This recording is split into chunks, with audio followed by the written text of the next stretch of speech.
it was a sin for her to forget that she is there to be seen and not to be heard. Growing up was hard. Hard is actually an understatement. It was, I reminisce. More than once, our home in the junctures of love, it was a showcase of war. Everyone wore their full armor on, weapons ready and steady, except her. She was just but a child. Saint soldiers don't kill children in a war. She was never considered a victim nor a villain. But while our parents were the bulls fighting, she was the grass on the battlefield. At the same time, she was the only nerve still holding on together the brains of affection between our parents. I reminisce.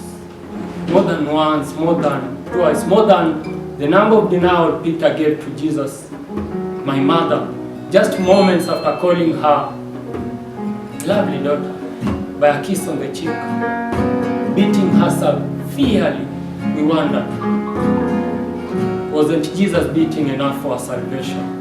Because clearly we could see in our mother's eyes, burning with too much rage and anger, too much to have been caused by merely forgetting to lock the door on her way out. Severally, my sister contemplated her way out, to lock the door and never to be seen again. But then, where to? So she kept turning back to our Sodom and Gomorrah.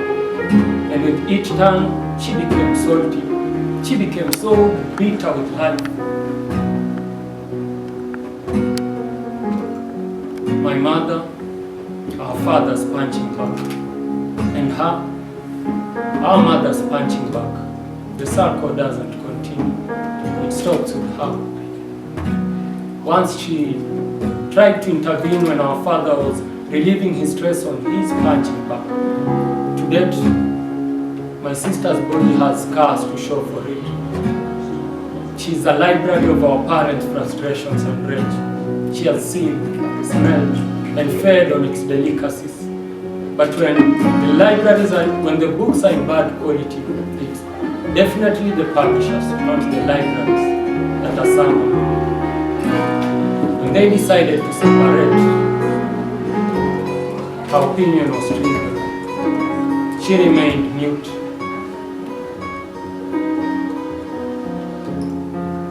She remained mute even when her own life was placed under our mother's custody. She wasn't asked. She's not sure if she would have chosen our father, but she's sure she wouldn't have chosen our mother. Trauma is a ghost that keeps visiting whenever there's wrong.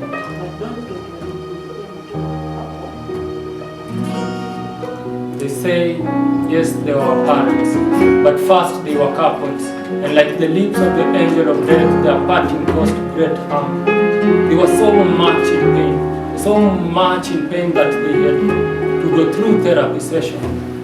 And her, was she not hurt? Oh, if only she could rip open her chest for you to see her heart. You'll see scars as old as her age. You'll see scars with imprints of mommy issues, imprints of daddy issues, imprints of how love shouldn't be in the place of how love should be. Trauma is a ghost that keeps visiting whenever there's home. And the question is never whether the glass is half full or half empty. The question is, are you filling or emptying up the glass? So dear brother-in-law, my only hope, my greatest hope is that your love for her is empty, a glass of childhood.